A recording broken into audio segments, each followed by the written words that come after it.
Damos la bienvenida a Carly Bianco, que es jefe de asesores de la provincia de Buenos Aires.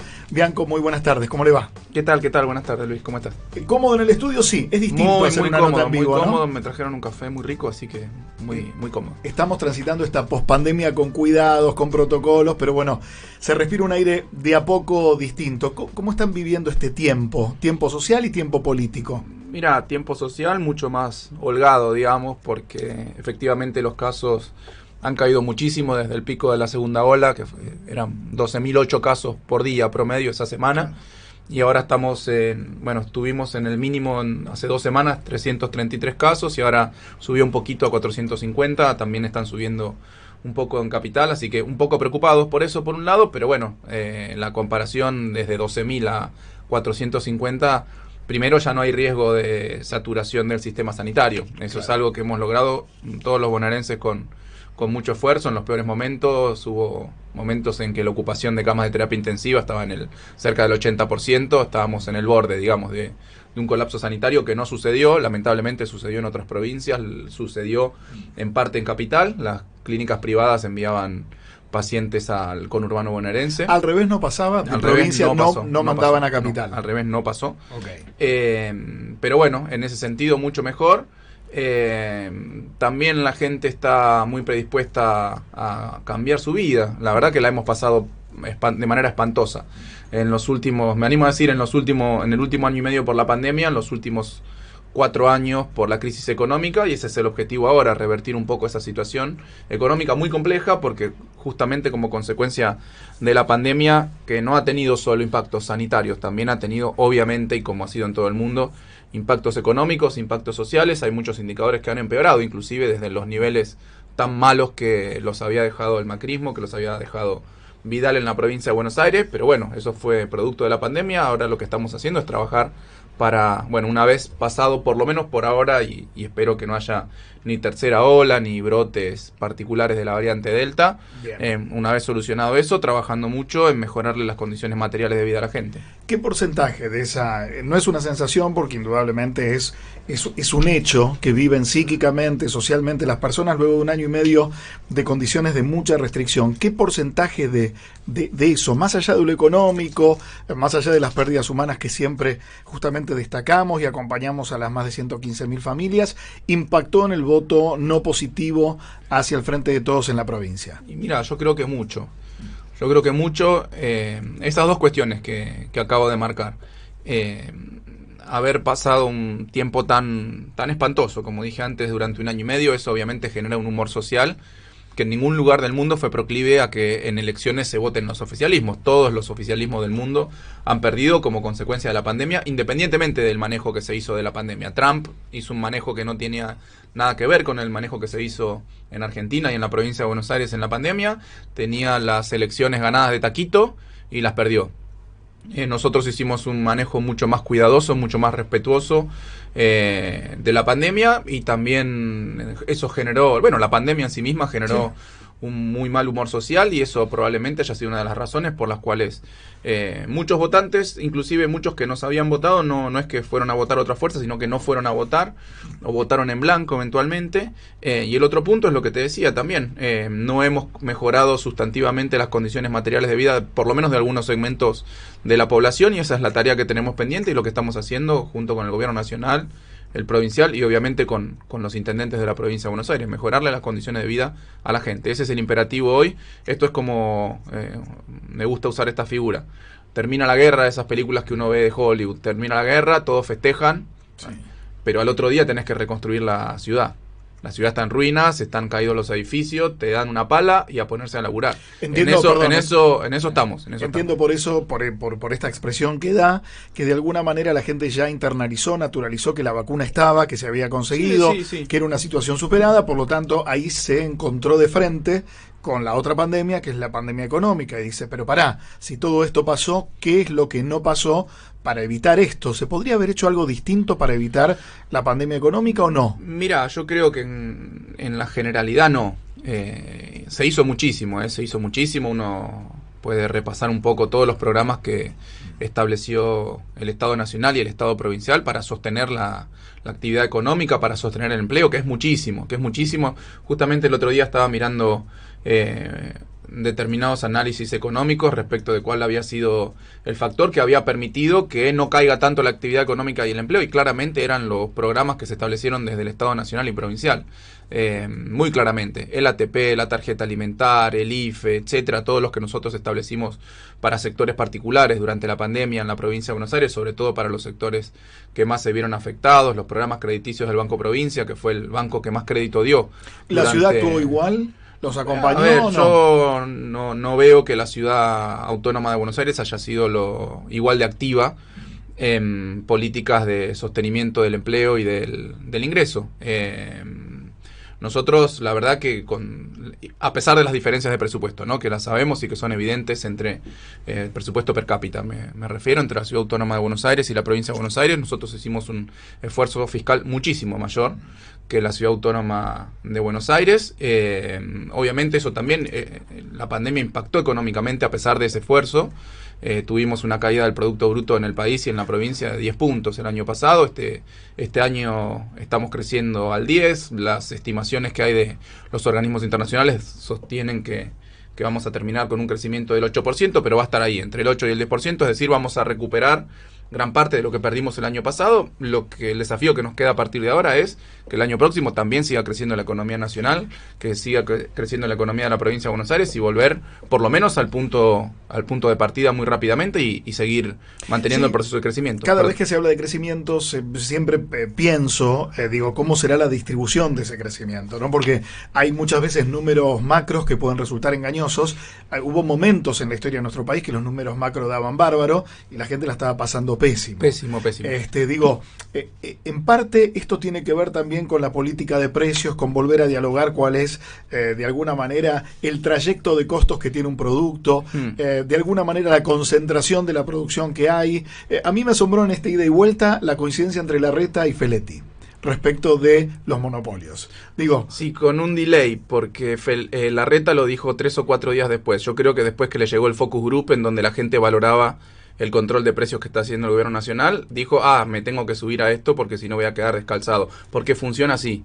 El macrismo funciona así, Larreta funciona así. Analizan qué opina la gente de cada una de las medidas, y si la gente opina a favor, ellos están a favor de la medida. Aunque después no lo hacen, porque los intendentes de la provincia de Buenos Aires del partido de Larreta ni siquiera se dignaron a venir a la reunión a la que los convocó el gobernador para trabajar en conjunto en el control de precios. Claro. O sea que, por eso te digo, cuando se los convocó para trabajar, no vinieron. Pero ahora, cuando miraron el Focus Group, en donde la gente valoraba que efectivamente el control de precios, el congelamiento de precios era algo positivo en esta coyuntura tan particular, una medida temporal y transitoria, salió a decir que también hay que ver el grado de monopolio con los monopolios. Ahora, siendo jefe de asesores y hablando en criollo, ¿cuánta bola se le dan a las encuestas y a los focus group, en las líneas internas?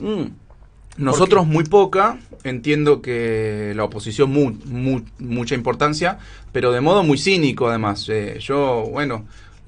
No quiero volver tan atrás, pero a veces se hace inevitable. Cuando uno analiza la campaña de Macri en el 2015, decía todo lo que la gente quería escuchar, que no se le iba a cobrar ganancias, que la inflación se la solucionaba en 2 patadas, que a los jubilados no le iban a quitar nada, que a los jubilados le iban a pagar el 82, que a los docentes le iban a aumentar los salarios. Bueno, todo lo que la gente escucha, hicieron un focus group y fueron como el shopping list, la lista de compras, ¿no? Esto, tengo que decir todo, tengo que hacer un spot sobre todo. Después fue al poder y no hizo nada de eso, hizo otras cosas en el sentido contrario, claro. Además, o sea que eso, pero más en general la pregunta que vos me hacías, yo me permito recordar también aquel acto que hicimos en el Estadio Único de La Plata a final del año pasado, sí, en donde Cristina decía, bueno, el año que viene seguramente, por este año, seguramente vamos a crecer, que ese crecimiento no se lo lleven 4 o 5 vivos. Sí, nosotros como gobierno tenemos que asegurar que ese crecimiento sea bien distribuido entre las distintas personas. Y después dijo hay que ordenarle la economía a la gente. Hay que ordenarle la economía a la gente, y eso es lo que estamos haciendo. La verdad que es lo que estamos haciendo, y creo que es lo que la gente nos está pidiendo. Claro. genuinamente, no es que nos está pidiendo algo raro. Nos está pidiendo llegar a fin de mes, nos está pidiendo tener un manguito, al que le sobra un manguito nos está pidiendo que pueda ir de vacaciones. Bueno, en eso estamos. Son las necesidades básicas del electorado, y que además lo que uno va viendo es, a ver, la avidez y la agudeza del elector, que obviamente hoy por hoy reduce sus tiempos en la demanda de estas necesidades. Es, mira, vos me prometiste esto, entiendo la pandemia, entiendo tal cosa, pero quiero también lo que te vengo pidiendo, que vengo padeciendo desde el gobierno anterior.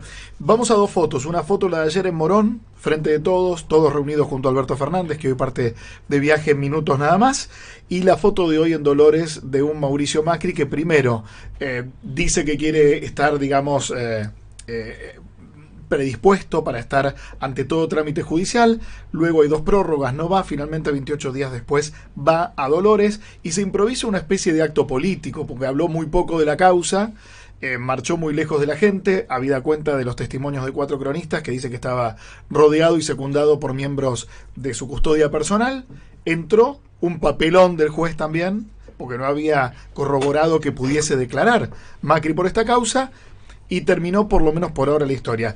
¿Qué interpretación das vos de lo que pasó ayer en Morón y lo de hoy en Dolores? Mira, lo de ayer, una tremenda demostración de fuerza de nuestro frente político, en donde estuvieron todos los factores de nuestro frente, apoyando al presidente y apoyando a nuestra fuerza política en vistas de las elecciones generales.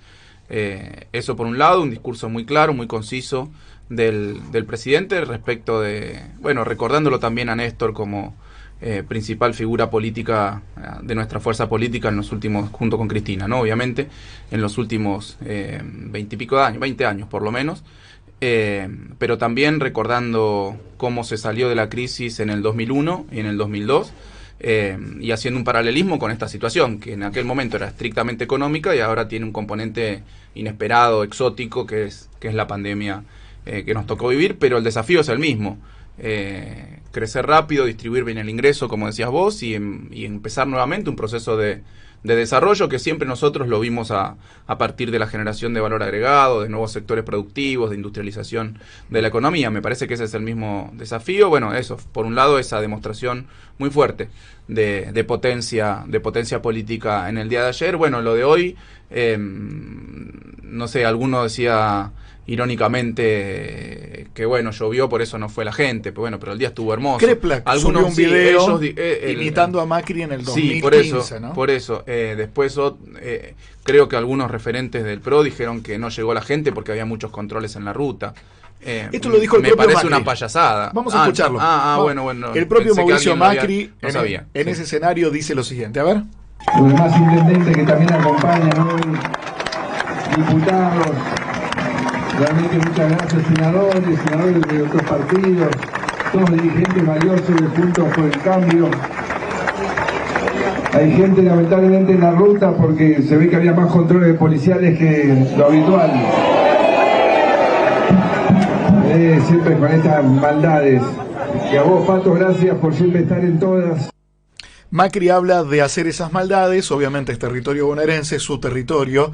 Cualquiera podría haber pensado que tal vez en un ardid inesperado, insólito, injustificado y que no lo beneficiaría, Axel Kicillof podría haber montado algún tipo de retén. Sin embargo, 2 cronistas, desde sus propios medios, dijeron: llegamos a Dolores sin problemas, salvo en la entrada de Dolores, donde el intendente macrista sí revisaba los medios que ingresaban.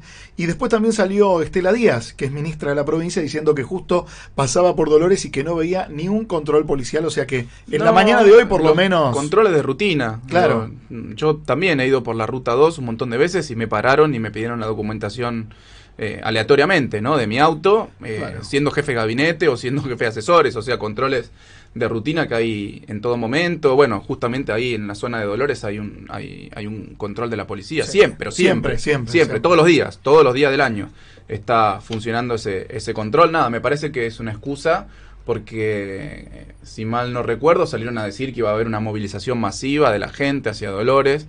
Quiso tener su 17 de octubre y no le salió, me parece, a Macri. No fue nadie realmente, solamente algunos diputados, algunos políticos, el círculo más íntimo de Macri. Ni siquiera fueron sus aliados políticos de su mismo partido. Solamente no fue Vidal, no fue Larreta, de UCR, ¿no? Bueno, faltaba la coalición cívica también. O sea que tampoco, si quiso dar una demostración de fuerza, si quiso tener su 17 de octubre, me parece que no fue el caso.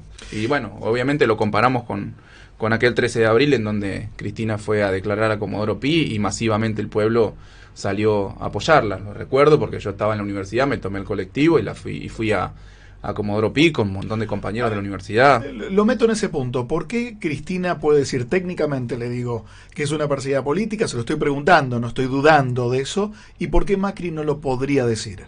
Mira, en principio porque todas las causas se van cayendo una por una. Las causas inventadas, las causas que se produjeron a través de prácticas de lawfare se han ido cayendo una por una.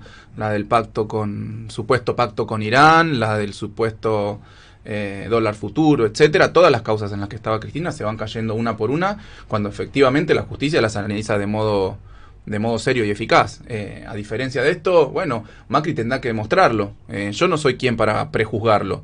Lo único que digo es que lo está citando la justicia, que faltó 2 veces a la citación de la justicia, quiso montar un show, no le salió el show. Bueno, por una desprolijidad no pudo declarar, por una desprolijidad judicial no pudo declarar. Entiendo, bueno, veíamos recién, me mostraba que... Sí, acaba de salir que Alberto Fernández firmó el decreto que relevó a Mauricio Macri del secreto de Estado, o sea que va a poder declarar si lo desea. Que el juez rápidamente lo debería llamar a declarar ahora que puede declarar y hacer efectiva la indagatoria. Pero lo tiene que demostrar la justicia. Nosotros somos muy respetuosos del sistema republicano, yo no voy a andar juzgando ni prejuzgando a nadie. Lo único que digo es que hay muchísimas evidencias concretas y materiales que hubo un proceso de espionaje ilegal, como ya hubo otros procesos de espionaje ilegal por parte de Macri, por parte de su gobierno. No nos olvidemos que en la provincia de Buenos Aires, durante el periodo de gobierno de Vidal, tuvimos 9 bases de espionaje ilegal. Eso está en un informe de una bicameral del Congreso de la Nación. O sea, yo lo leí en el detalle. Vidal tiene que saber eso, no se puede hacer la distracción. Pero claro, como en su territorio iba a haber 9 bases de espionaje ilegal de la AFI y ella no estaba al tanto. Bueno, raro. Yo no sé, digamos, qué nivel, si va a prosperar esta causa de verdad, porque hay que lograr la trazabilidad de los elementos de prueba que hay. Lo que sí verdaderamente hoy a la mañana, por lo menos me molestó personalmente, porque uno puede hacer política donde se le dé la gana y como se le dé la gana. Pero estaban bailando el tema de Carlos Vives, la bicicleta. Sé que es una cuestión de color, pero a 30 metros estaban los familiares de víctimas de Lara San Juan. Entonces me parece que ahí se confundió un poco el perfil. El que organizó este acto indudablemente no puede organizar una procesión hasta la Virgen de Lourdes. Indudablemente fracasó en su intento. Lombardi creo que lo organizó. Bueno, pero extraño, porque el G20 acá lo había organizado en lo que es las formas, medianamente organizado. Esto fue un papelón, porque estamos hablando de 44 muertes y hay algo peor que todavía ni se investigó. Es de qué manera y por qué implosionó o lo hicieron explotar ese submarino. Por respeto a la gente que llora a sus muertos, hace 4 años que les investigaron los teléfonos, porque hablé con 7 familiares de ellos, que se metieron en sus mails, por lo menos hasta que se aclare, no bailen en la calle. Perdón, vuelvo a la entrevista. Timerman y Marangoni dijeron que no se pueden revertir los números de las PASO hacia el 14 de noviembre, pero lo escuché a Enrique Zuleta Puseiro, otro encuestador y politólogo, diciendo que el gobierno tiene posibilidades de revertir los números. ¿Usted cómo lo ve? En primer lugar, con el cariño que le tengo a todos ellos, todas las encuestas que nos han mostrado en los últimos tiempos, en las últimas elecciones, ninguno ha dado en la tecla, o sea que yo me permito no hacer mucho caso a lo que dicen las encuestas, ni siquiera los bocas de urna, porque los bocas de urna también dieron muy mal en las últimas elecciones, así que me parece que es una apreciación más cualitativa la que hay que hacer, probablemente más subjetiva. En mi caso yo creo que la población, lo que te decía antes, va a valorar, ahora sí que son elecciones generales, antes eran las PASO, va a valorar todo lo que se hizo respecto de las medidas de cuidado, del proceso de vacunación, y ahora la población está viendo todas las medidas que se están tomando para reactivar la economía, para generar empleo genuino, bien pago. ¿Se aceleró la gestión con los cambios? Yo creo que era un proceso, creo que era un proceso, el refuerzo que se hizo tanto en el gobierno nacional y en el gobierno provincial, porque fue justamente eso, reforzar algunos perfiles en particular, está llevando que en el impulso que venía tomando la economía se está avanzando muy rápido y que la gente va a considerar positivamente eso. Pero además cuando la gente se tiene que sentar a definir ya en las generales por un proyecto o por otro, la cosa creo que queda más clara. Quien quiere un proceso de inclusión, de buena distribución del ingreso, de buenas condiciones de vida para la población, y quienes representan intereses de grandes corporaciones. Me parece que eso es lo que está por detrás siempre, siempre Sí. en una elección entre un partido de derecha y un partido popular, como es el peronismo. ¿Cómo fue su relación con los intendentes en general? ¿Y por qué dentro de las decisiones del gobernador Kicillof fue, luego de las PASO, darle otro rol, darle otra función? Mira, mi relación puntualmente es muy buena con todos. Realmente yo estuve al habla y al contacto con los 135 intendentes de la provincia de Buenos Aires, independientemente del signo político que representaban durante toda la pandemia, y digo casi cotidianamente, literal, en donde yo les pasaba todas las normativas que se iban sacando a nivel nacional, a nivel provincial, para que todos puedan aplicar las medidas de cuidado. Todos los fines de semana los llamaba uno por uno, sobre todo a los que tenían algún problema con algún brote, para ver cómo estaba la situación, para hablar sobre el sistema de fases, para determinar en qué fase se encontraba cada uno, con todos, con los radicales, con los del PRO y con los compañeros nuestros del peronismo. ¿Y cuáles fueron los más complicados? No, hubo algunos tironeos con algunos intendentes por alguna medida en particular, pero me parece que dentro de la lógica de que todos representan a su población, que todos tenían me acuerdo, me causa un poco de gracia porque nos pasó con muchos intendentes que al principio, cuando nosotros tomábamos algunas medidas, tomaban medidas muchísimo más fuertes. Recuerdo que hacían montículos de tierra, cerraban las entradas a los pueblos, etcétera, cosa que no estaba permitido en ese momento porque no se puede impedir el tránsito. Nosotros no teníamos la capacidad, ni provincia ni los municipios, pero bueno, alguna sobrereacción hemos tenido en ese sentido, y después cuando la situación ameritaba, había mucha presión de los comerciantes o del sector productivo, querían abrir todo. Tensiones normales de la situación y que se entienden perfectamente porque justamente son los intendentes los que tienen que poner la cara delante de la población, de los vecinos. Lo nuestro era más de determinaciones que se hacían desde La Plata, después la implementación en cada uno de esos distritos. Lo cierto es que, y yendo a tu otra consulta, yo he sido algo así como un ministro de guerra en este sentido. He dado, en las conferencias de prensa de los martes o permanentemente en mis intervenciones públicas, he dado las peores noticias que nunca me hubiese gustado dar, que la gente no podía salir, que los negocios tenían que abrir hasta determinada hora sí, hasta determinada hora no, que a la noche no podían abrir los bares. La verdad que nunca en mi vida pensé que iba a tener que dar esas noticias.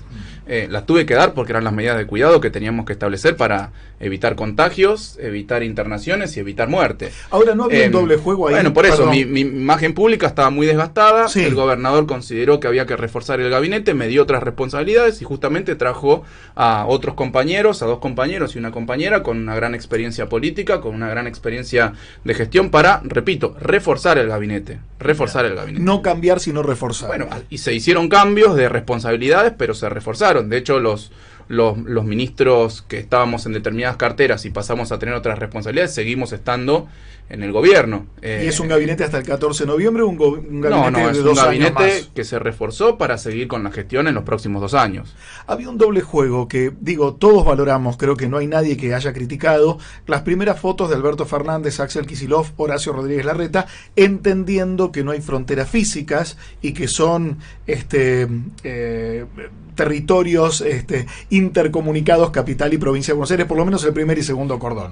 Tanto socialmente, comercialmente, económicamente están intercomunicados. Ahora, había un doble juego en algún punto cuando, desde el gobierno central, Alberto Fernández asumía el costo político de esto, es decir, no salgan de sus casas, en momentos donde no se sabía para dónde iba este virus o cuán letal podía ser.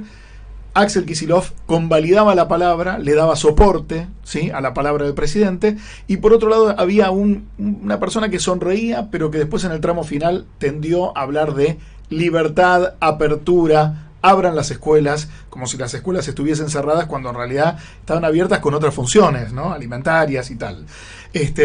Digo, ¿cómo entendieron este juego de capital como un juego más de la política? ¿Acompañaron gran parte? ¿Resistieron otra parte? Mira, yo creo que en gran parte, como decías vos, se acompañaron las medidas, fueron medidas que en general eran consensuadas. Además, yo me la pasé hablando con el jefe de gabinete acá de la Ciudad Autónoma, obviamente nuestro ministro Goyán entonces, ahora nuestro ministro Krepla, que hablaban casi al cotidiano. Era bueno el vínculo. Era muy bueno el vínculo. Se cortó obviamente podía momento. haber cierta tensión, podíamos tener matices, siempre por algún tema en particular, pero se coordinaban muy bien las medidas. Inclusive Axel con Horacio Rodríguez Larreta tenían una charla permanente a través de WhatsApp, intercambiándose inclusive material sobre la pandemia desde otros países, etcétera.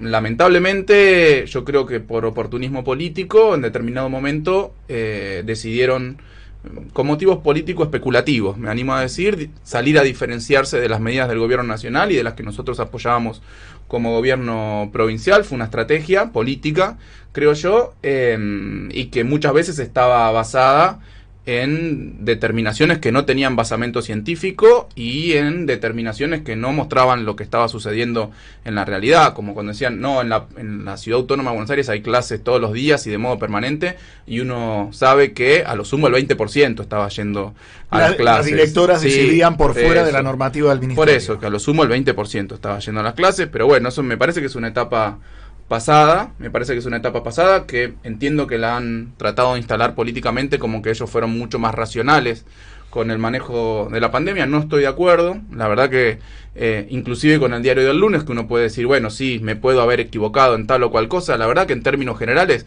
después uno podría pensar ajustes menores que se podrían haber hecho, de nuevo, con el diario del lunes, abrir 2 semanas antes, cerrar 2 semanas después, bueno, eso es normal, pero el manejo general de la pandemia me parece que es lo que hubo que hacer y que es lo que nos permitió en la provincia de Buenos Aires que no se sature el sistema sanitario. Probablemente cualquier otro tipo de medidas, bueno, esto que dicen, no, esto que dijo Macri alguna vez, y yo hubiese abierto todo y vamos viendo. Bueno, eso, en el medio de una pandemia vamos viendo, así le ha ido, es un costo humano. Así le ha ido a otros países que abrieron todo, que se muera el que tenga que morir, como le dijo también alguna vez Macri al presidente de la Nación. Bueno, no era nuestro estilo. Nosotros estudiamos, nosotros planificamos, todas las medidas que se tomaban tenían un basamento científico. Bueno, esto es una pandemia, tuvo costos en términos de muy dolorosos además, de fallecimientos, de enfermedad muy grave, tuvo costos económicos, tuvo costos sociales, pero claro, estamos en una pandemia. Es como pretender que en una guerra tuvimos una guerra, no hay muertos, no hay daños estructurales. No, bueno, cuando hay una guerra, cuando hay una pandemia, hay daños. Yo creo que lo que hicimos es minimizar muchísimo el daño. El elector medio, lo digo en función de la figura de Santilli, que digo, más allá del triunfo en Capital, era sobreentendido en base a la construcción política de Larreta.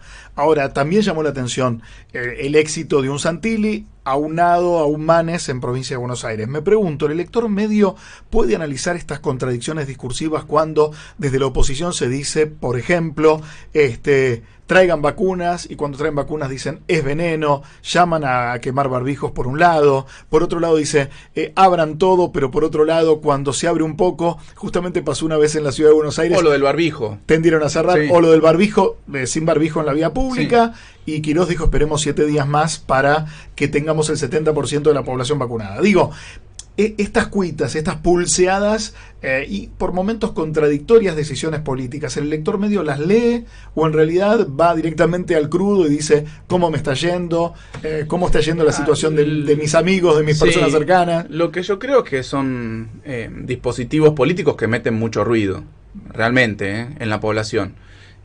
Y que marean a la población en muchos sentidos. Yo hasta no hace mucho he conocido casos de gente que no se había querido vacunar todavía porque le tenía miedo a la vacuna.